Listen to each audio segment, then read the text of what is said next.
Dear Patriots, before the news starts, please subscribe to our patriotic channel by clicking the subscribe button.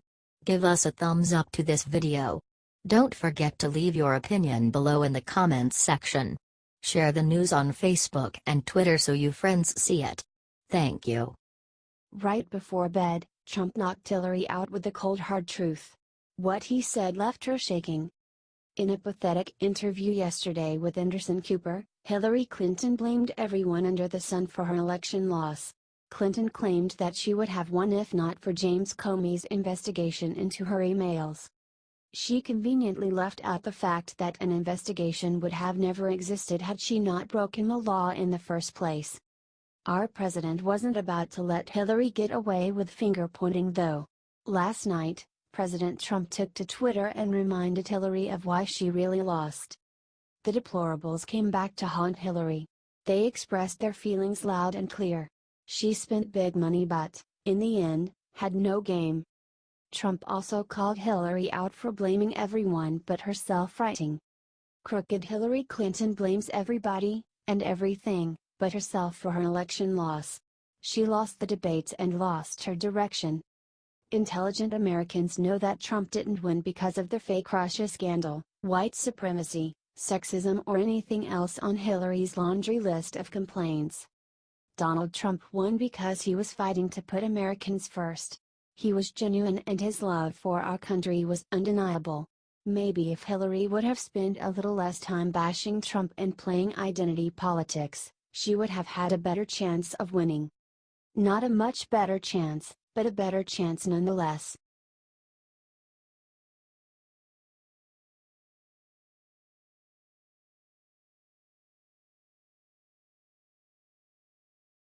Right after Clinton Foundation shut down, Obama starts up something devious of his own.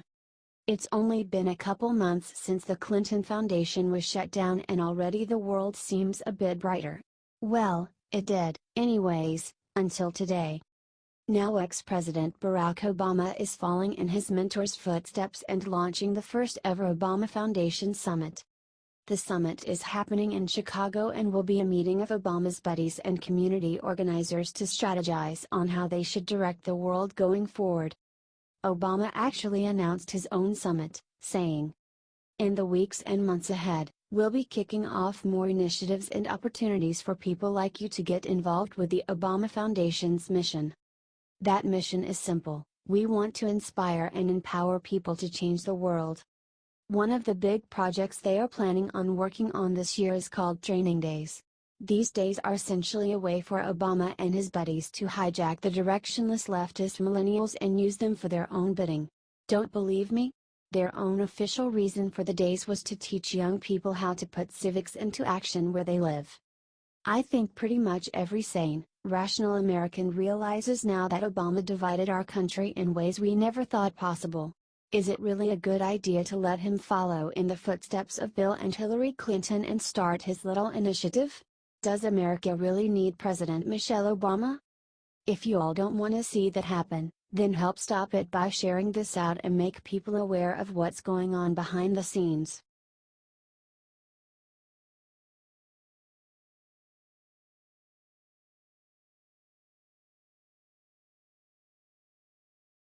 SmackDown Sarah Sanders just said the one thing about universal health care liberals fear most. Reporters yesterday thought they were being really clever when they decided to ask Sarah Huckabee Sanders if President Trump would support Bernie Sanders' new universal health care plan as part of his new bipartisan effort. Ha ha ha. Yeah, right. Sarah shot back like a lightning rod, saying President Trump absolutely does not and will not support their single-payer health care system. But the assault did not end there. She said if America actually wanted single-payer health care, Bernie Sanders would be president right now. Sarah told the reporters in the room. The president, as well as the majority of the country, knows that the single-payer system that the Democrats are proposing is a horrible idea. Not only does the president not support it, but America doesn't support it, or Bernie Sanders would be sitting in the Oval Office right now. Now that right there is exactly why all of America does love seeing Sarah Huckabee lead a press conference. She lit those reporters up with some cold hard facts. But the Democrats should be more worried about if their own party even supports single-payer health care. I know a lot of their own top guys, like Chuck Schumer, have rejected the plan. Either way, Sarah Sanders crushed the BS so you could see the truth. Now it's your turn to help share it out to all your FB friends and let the world see.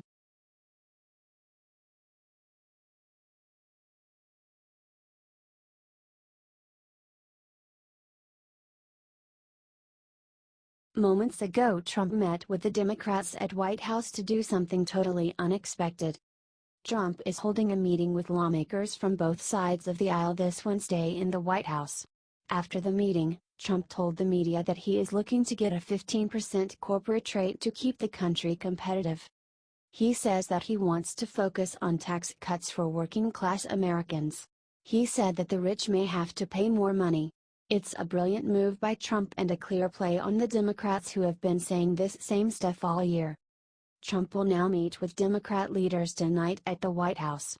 President Trump plays chess in the arenas and working with the Democrats to get things passed.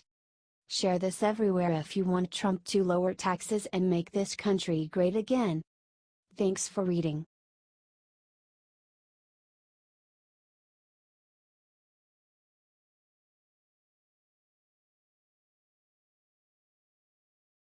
Amazing. Trump was just spotted in Florida doing something unthinkable for survivors. First thing this morning, President Donald Trump, First Lady Melania, and Vice President Pence hopped on board Air Force One to head down to Florida. They were initially gonna go and observe the damages, but that was not enough for our loving president. Nope, Donald Trump is a man of the people, and that's exactly where he went. Instead of going home, Trump headed to a shelter and did something amazing. He fed the masses. That's right, y'all, the president of our great nation was spotted in Naples, Florida, handing out sandwiches and talking to those worst hit by the hurricane. He swore to the victims on the spot that, "We are there for you 100%. But that wasn't the only promise that Trump made from Florida. Today, he told cameras around him how special Floridians are before promising he would be back again to help them out. "This is a state that I know very well, as you understand. These are special, special people, and we love them. We love these people, we're going to be back, and we're going to help them." Love him or hate him, there is no rational person in the country who won't see what he did today and be impressed. However, if the MSM has their way, they won't see this at all. That's why it falls on all y'all, the people, to share this out and let the world see what Trump did for Florida after Hurricane Irma.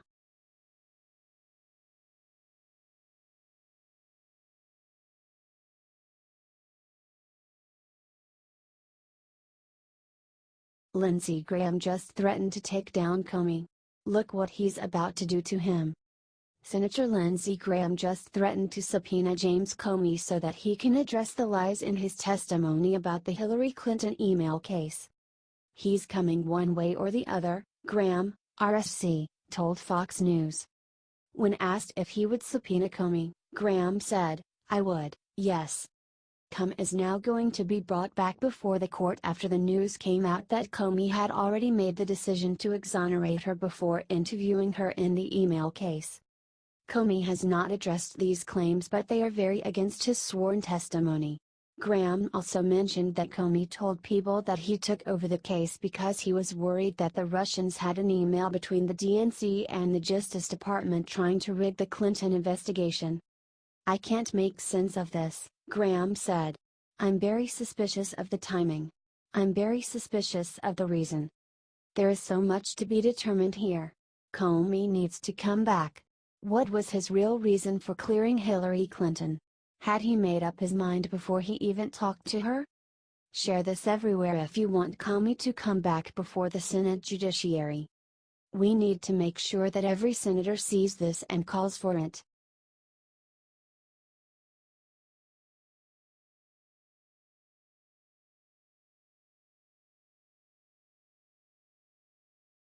Corruption: Obama's devious dealings revealed, and this will ruin him forever.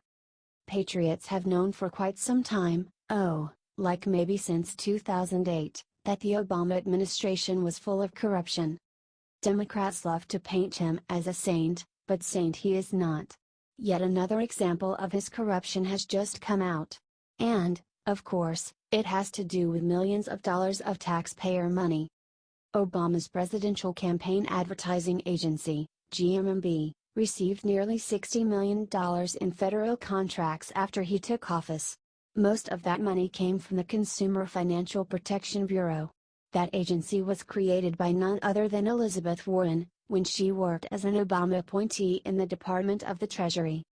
Yep, that's Obama, with Warren, nominating the CFPB's unconstitutional director. Congress and lower federal courts have said that the CFPB is unconstitutional because its director can only be removed for cause, whereas all others in similar positions can be removed at the president's will or have specific terms.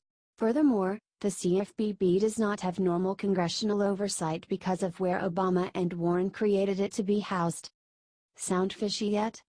According to Republican Sean Duffy, who chairs the House Financial Services Subcommittee on Housing and Insurance, even though the CFPB's structure was found to be unconstitutional, it still runs amok, unaccountable to the American people and to Congress, and pushes its murky, far-left agenda.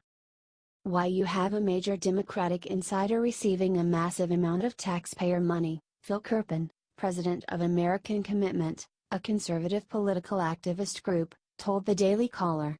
He thinks this requires tremendous scrutiny. Do you agree? I sure do. If you do, too, please get this shared out, so everyone has eyes wide open. And comment cut the crap, Dems.